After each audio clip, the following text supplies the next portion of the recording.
Hey everyone, top drivers, welcome to this new video on UniSimRacing.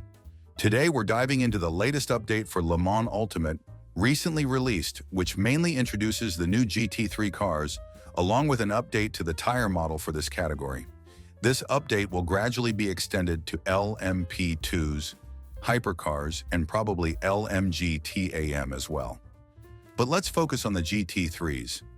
In addition to the introduction of new cars like the Ford Mustang, Porsche, and Aston Martin, several improvements have been implemented. One of the most interesting is the enhanced tire management system, featuring the addition of tire warmers. Now you can choose between traditional tire blankets or heated tire ovens, which prep the tires without bringing them fully up to optimal temperature.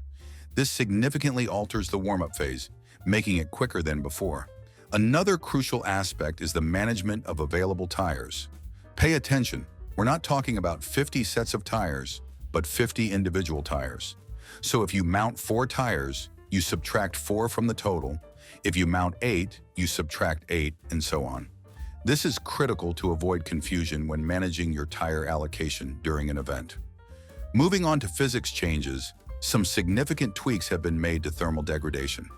If you push too hard, especially in fast corners or with excessive steering lock, you're putting too much energy into the tire. This accelerates wear, particularly when the tire overheats beyond its optimal temperature range. Another key change is the car's balance, which has now shifted slightly towards the rear. As a result, GT3s feel more planted, allowing for reduced traction control TC intervention. In fact, you can now run setups with a much lower power cut or slip angle, or even disable TC entirely under certain conditions, something that wasn't practical in the previous update. Before, much higher traction control settings were generally required. There are also smaller additions, such as HUD improvements, with some extra useful information. But now let's hit the track to test these changes firsthand and see how they impact the driving experience. After putting in a few laps, I can confidently say that the car can now be driven aggressively, but within reason. I'll try to explain this as clearly as possible. You can push the car quite hard in terms of rotation, thanks to the high level of grip available. The rear end, now more stable and well-planted, allows for slight rotation and can be managed with a more responsive driving style. It's not about going fully aggressive, but rather adopting a more dynamic, almost frantic approach. That said, it's not a drastic change. We're not talking about a complete transformation in the car's behavior. You still need to balance this driving style with tire thermal degradation. An aggressive approach works well in qualifying in the early stages of a race, but it could cause issues over longer stints. In the replay you're watching, the steering movements might look more exaggerated than they actually feel in the car. In reality, the inputs remain smooth and controlled. Compared to the previous update, the overall grip feels almost excessive, delivering strong traction and pronounced rotation. In fact, on my fastest lap, I disabled the traction control slip control to allow for greater rotation freedom. In fixed setup competitions, where adjustments are limited, mainly brake balance and electronic settings, you need to find ways to induce rotation. This update encourages a more aggressive approach in terms of setup as well, favoring a configuration that helps free up the rear end. It's not that the car has become difficult to rotate, it's just more forgiving and progressive in its movements. Of course, this logic applies primarily to hot laps. In race conditions, you need to adopt a similar driving philosophy but dial it back slightly. Otherwise, tire degradation will become an issue, especially in longer stints of 40 to 50 minutes. In short sprint races, like a 15-minute 𝗨𝗃𝗁 fixed event, you can push to the limit, making full use of the available grip without worrying about long-term tire management. Another key factor to consider is the impact of tire warmers. If they are enabled, your tires will be at optimal temperature from the very first flying lap, eliminating the need for a warm-up lap. However, if they are not used, your first timed lap won't be the quickest. You'll need at least the second lap to bring the tires into the right temperature window. Tire warmers don't directly affect tire wear. They neither accelerate nor delay degradation. However, since you start with slightly warmer rubber, you can push earlier. The key is not to overload the tires too quickly or give them an excessive thermal shock. If the outer surface of the tire is already warm and you immediately put too much energy into it with aggressive driving, you risk overheating the rubber before the internal structure is ready to handle the load, compromising both performance and durability. Another crucial aspect is internal tire temperatures. If you can't keep them within the optimal range, you'll never extract maximum performance. That said, I have to admit that I really don't mind this new driving dynamic. From a technical standpoint, the car's behavior feels more consistent and predictable. This update is the result of combined feedback from both sim drivers and real-world racers, leading to a more balanced driving model. I wouldn't say it's definitively more realistic, but it's certainly closer to what both groups look for in terms of car feel and response. One of the most noticeable differences from the previous update is the car's behavior in corners, especially high-speed sections. You can now push much harder without experiencing front-limited handling. That is, excessive understeer when pushing the car to the limit. In the previous update, the car was more reluctant to rotate in these conditions. Now, however, you can induce rotation more effectively, even in high-speed corners, without the car becoming overly stiff when tire temperatures rise slightly. At the rear, grip levels are incredibly high. Freeing up the car requires a lot more intent than before, meaning you need to be quite decisive with your inputs. There's no need for an overly aggressive approach, as that style only works up to a certain point. However, in fast corners, you can take a more assertive approach, thanks to the fact that heat transfer to the tires has been reduced compared to before. If you check the tire temperature graph in the telemetry, the one displayed on the right during a session, you'll notice that bringing the tires into the yellow or orange range now takes significantly longer. One interesting takeaway from testing various cars is the challenge of warming up the rear tires, particularly with the Ford Mustang, BMW, and Aston Martin.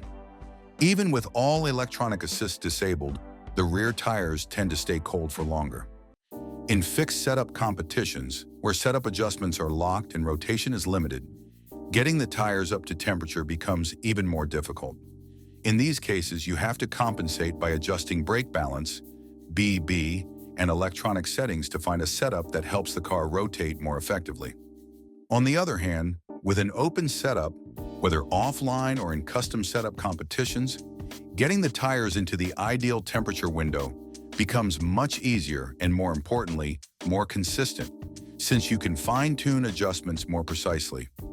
After multiple tests and setup tweaks, I've noticed that the overall driving philosophy remains the same, but it can be emphasized even further thanks to the improved rear-end stability. This allows you to push with greater confidence without worrying about sudden losses of grip. Now, I'll leave you with a reference lap so you can see the brake and throttle inputs. In the replay, the steering movement might look slightly exaggerated. If you see a 180-degree rotation, in reality, I'm turning about 90 degrees. Either way, this lap should give you a clearer idea of how 𝗨𝗏 Ultimate drives after this latest update.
As you could see from the onboard footage, aside from the steering animation, which appears more exaggerated than in reality, where I rarely exceed 90 degrees of rotation, except for the hairpin leading to turn 78, and the following chicane where I might go up to 180 degrees.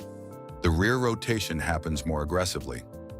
This is particularly evident in the final sector, through turns 14, 15, and 16, where you can clearly see how the rear end rotates in a controlled manner.